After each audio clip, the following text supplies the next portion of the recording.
আসসালামু আলাইকুম। আজকে আলোচনার বিষয় হচ্ছে ওমরা করা ঠিক কতটা গুরুত্বপূর্ণ এবং এর খরচ নিয়ে। সেটি জানার জন্য শেষ পর্যন্ত সাথে থাকুন। উমরা শুধু মাত্র একটি বাহ্যিক ইবাদতই নয়, বরং এটি একটি গভীর আত্মিক অভিযাত্রা। পাপ থেকে মুক্তি, ধৈর্য ও কৃতজ্ঞতা শেখার মাধ্যমে আত্মবিকাশ, মুসলিম সমাজে ঐক্য ও ভ্রাতৃত্ব দৃঢ় করার মাধ্যম। আল্লাহ তাআলা ইরশাদ করেছেন, নিশ্চয়ই সাফা ও মারওয়া আল্লাহরই একটি চিহ্ন। হজে বা উমরা যারা পৌঁছে তাদের সাফা ও মারওয়ায় চলাফেরার কোনো পাপ নেই। আর যদি কেউ ইচ্ছা করেই সৎ কাজ করে তাহলে আল্লাহ কৃতজ্ঞ ও জ্ঞানী। সূরা বাকারা আয়াত ১৫৮।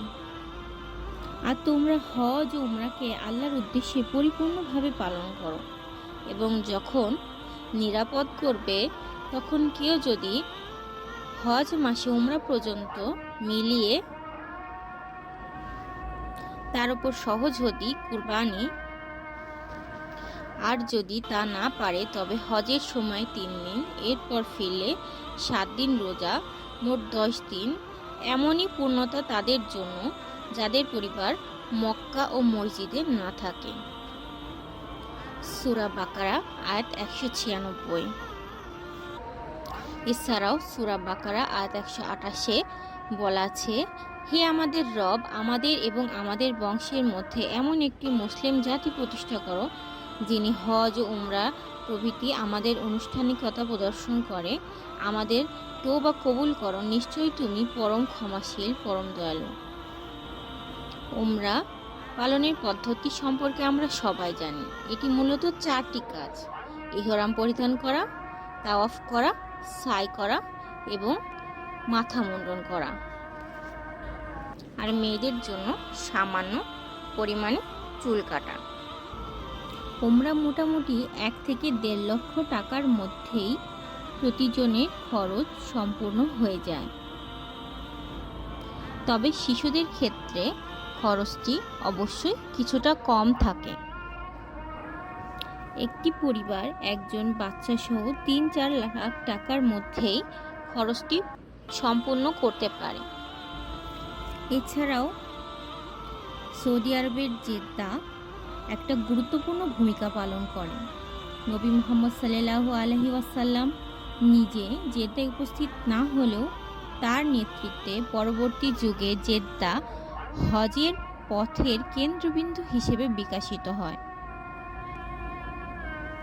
আমরা অবশ্যই সবাই অবগত আছি, জেদ্দার কিছু দূর পূর্বেই মিকাত, অর্থাৎ যেখান থেকে ইহরাম পরিধান করা বাধ্যতামূলক, সেটি এর নিকটে অবস্থিত।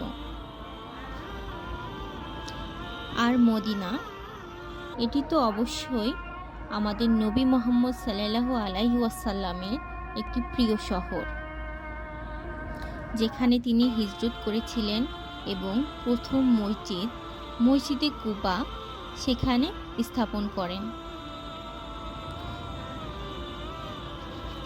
উমরার মাধ্যমে একজন মুসলিম নেহায়েত বিশ্বাস ও আত্মবিশ্বাসের মধ্য দিয়ে আল্লাহর কাছে নিবেদিত হয়। প্রতিটি আচরণ, চিন্তা আল্লাহর জন্য শুদ্ধ করে। এটি শুধু শারীরিক কীর্তি নয়, বরং আত্মার পরিপূর্ণ পুনর্জন্ম ও নবায়ন।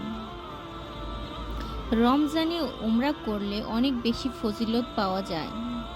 সত্যিকারের নিয়ত ও দোয়া, আন্তরিক অন্তরে দোয়া করা উমরাকে উত্তম ও মধুর করে তুলবে। উমরা পালনের মাধ্যমে মিলিত হয় বিশ্বব্যাপী মুসলিম উম্মাহ, যেখানে ভাষা, দেশ, আর্থসামাজিক পার্থক্য হারিয়ে যায়, আর বসতি গড়ে তোলে ভ্রাতৃত্ব ঐক্যের এক অনন্ত বন্ধন। আল্লাহ আমাদেরকে উমরা বাস্তবায়ন করার তৌফিক দান করুন, আমাদের তওবা কবুল করুন। আমিন।